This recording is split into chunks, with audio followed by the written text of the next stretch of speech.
Plugins are code libraries that we use to work with resources, technologies, or APIs.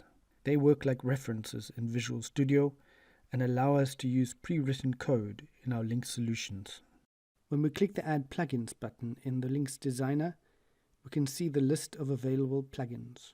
Plugin names are self-explanatory, and it's not difficult to find plugins we want when scanning or searching the list. For example, if we need to work with files, we want to use the File plugin. The File plugin contains functions that allow us to read and write binary or text files, as well as perform various operations on directories or files.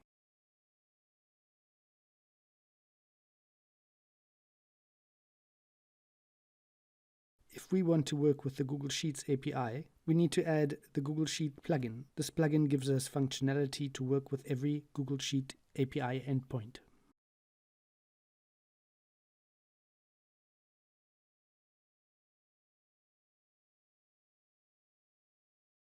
If we want to create or call any REST service, we need to add the REST plugin. For databases, we use the database plugin, and so on.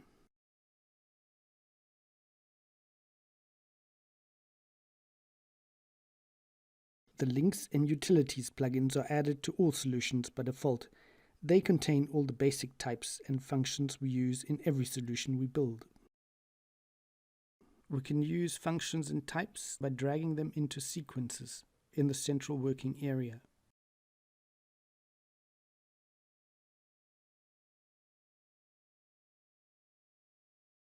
Services we drag into our Solution Explorer to add them to our solution.